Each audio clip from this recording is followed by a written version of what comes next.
Dear students, welcome to another lecture on mechanics of solids. In this lecture, we will be trying to uh, find out the elongation of a prismatic bar under self-weight. So if you look, the self-weight is given as gamma kilonewton per meter cube, and the length is L, and it is a prismatic bar, therefore the area of cross-section remains the same. Now, how is this problem different from the problems that we had discussed in the previous lectures? So here if you look, if you consider any particular section, the weight of that section is going to be the force that is going to act at that section is going to be the weight of all the material that is below it. So for example, if you consider a section here, the weight that is going to act at this section, or the force that is going to act at this section, is going to be the weight of this region. Now, if you consider a section here, the force that is going to act at that section is going to be the weight of this entire region. That means the force that is going to act at each section is going to vary. Okay, see, till now what we had considered is, we had told that whatever formula that we have derived for the elongation or shortening, that is change in length, delta equal to PL by AE, is applicable only if the force remains constant or the stress remains uniform in that area. However, here you are seeing, what you are seeing is, at every section the stress is not uniform, rather the stress is varying because the force changes with the length. So in such cases, what we have to do is we have to go for integration. So what the approach that we will do is,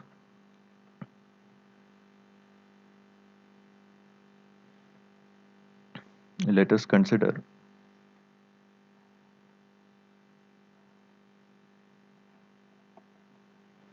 So the approach we are going to adopt is, we are going to consider a section at a length x from the base, and we will consider an element of length dx. Okay, so if I try to draw the free body diagram of the element dx, the weight that is going to act on this region,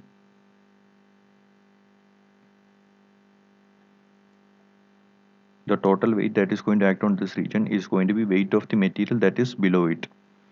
So the weight of the material that is below it is, area is going to be A, length is going to be x, and volume, so we will get the volume multiplied by the density, you will get the weight that is going to act on this side of the element. So here the weight that is going to act is the weight of, or the force that is going to act is the weight of this entire region x.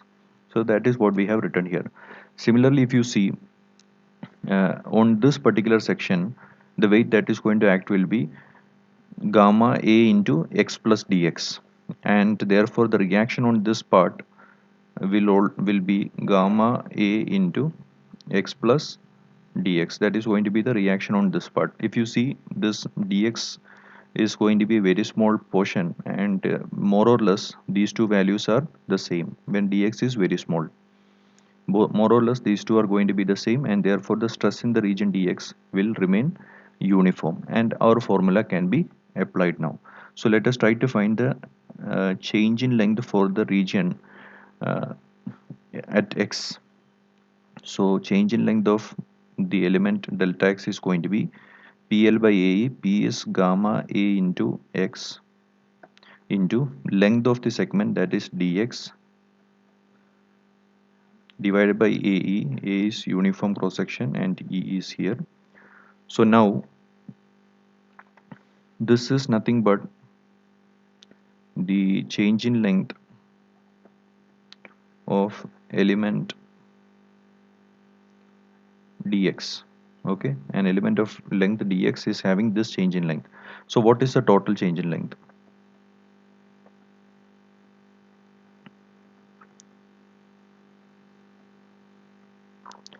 To get the total change in length of the bar, all we have to do is we have to go for integration. Integral 0 to L del x. So if you try to integrate this,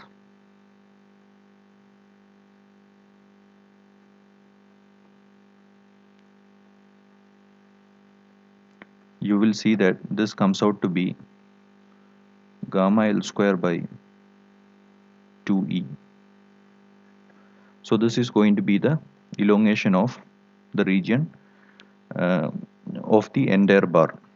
Okay, so something that you can note down as this total elongation of the bar is dependent only on its self weight. Similarly, total elongation, its unit weight, total elongation is dependent only on the length. The cross-sectional area do not matter. That means if you are having two bars, let us say of 1 meter length, and let us say this is having 100 square cross-sectional area, and we have another bar of same length, both are 1 meter, same material, steel, and let us say this is having 200 square area.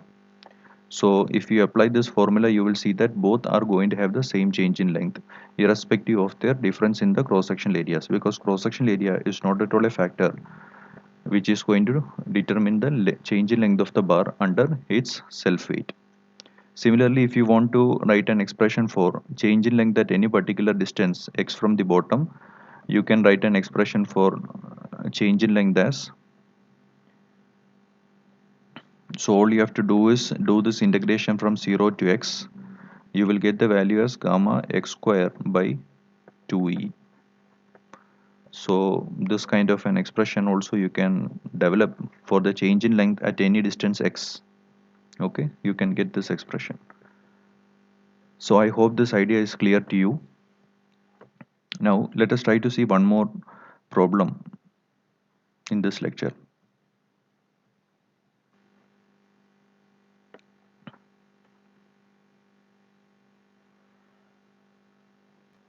The next question I would like to discuss is one related to a tapering bar.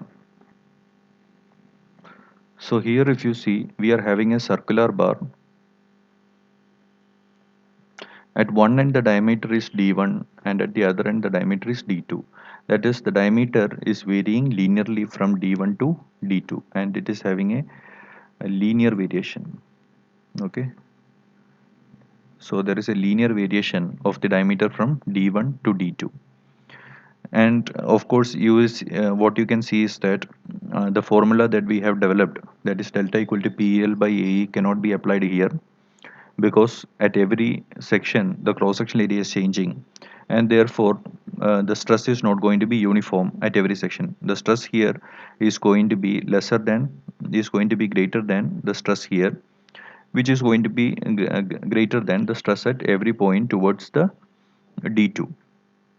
So the stress is varying and therefore we cannot apply it. However, what we can do is we can again apply the same concept that we have applied in the previous problem. That is, what we can do is we can mark a section here at a distance x, and then we can consider a very small elemental area dx, element of length dx, and we can find the change in length of this element dx and then integrate it over the entire length of the bar to get the total change in length of the bar.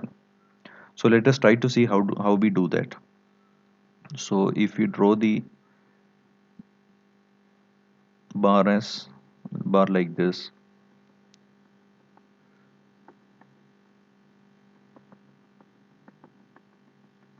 so this is d1 and let us say this is some point x, this is dx. We require the diameter of the bar at this particular distance x, and how we get that is the diameter of the bar at x is, let us call it as d at x, is equal to, so there are so many dx coming in. What we can do is let us represent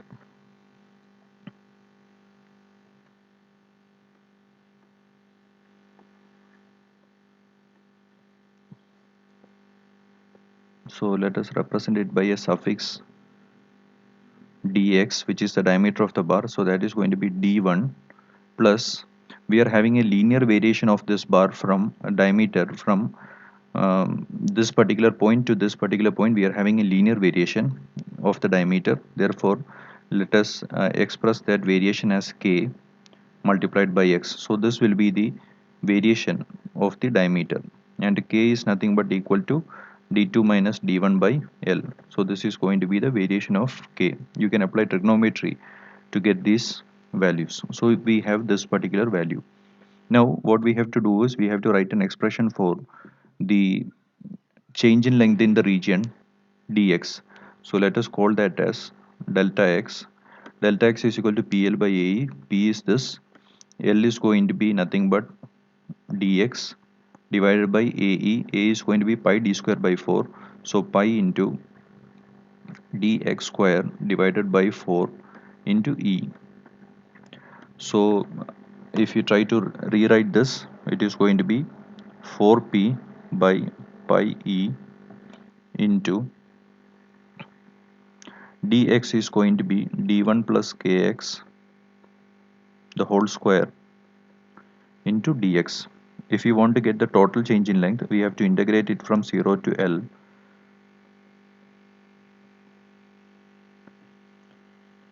Dx by d1 plus kx the whole square. So what we are going to get is integral 1 by x square is minus 1 by x. So minus 1 by d1 plus kx within the limits of integration is 0 to L, and this particular coefficient is going to come in the denominator. So that coefficient is going to come in the denominator. If you apply the limits, what we are going to have is 4 pi by k pi E is going multiplied by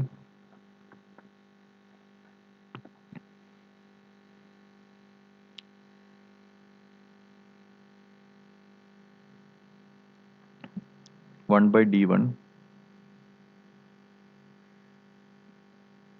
minus 1 by d1 plus kl.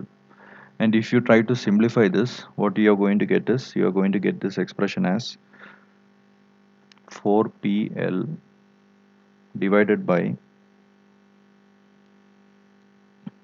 pi e d1 d2. So what you have to do is this expression, you should be knowing how to derive this expression. At the same time, this expression should also be by hearted. You should be knowing this by heart, this expression, because sometimes in the problem you may get a problem like this.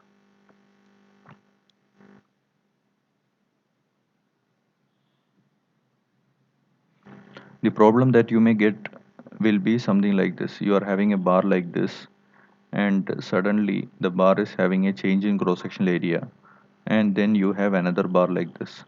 So in that case, if you want to find the elongation of this particular bar, you should be knowing the formula for finding the elongation of this tapering region. So only if you know the formula by heart, you can solve this particular problems like this. Okay. Similarly, you should also try to derive formula for a tapering bar having rectangular cross section. That is, here we have considered circular cross section, but now what you have next case we will consider as tapering bar with rectangular cross section. So here what we are having is we are having something like this. So the cross section here is, let us say,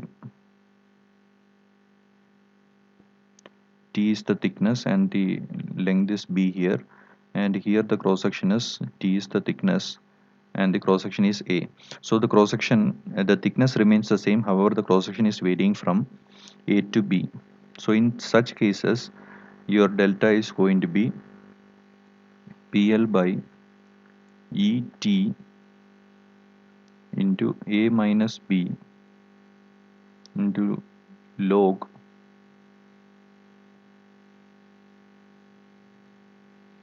A by B to the base E. Okay, so this is going to be the formula. You can do the same exercise and derive this formula. You should be knowing how to derive this formula. At the same time, this formula should also be known by heart. Okay, so we will continue with another topic in the next lecture. Thank you.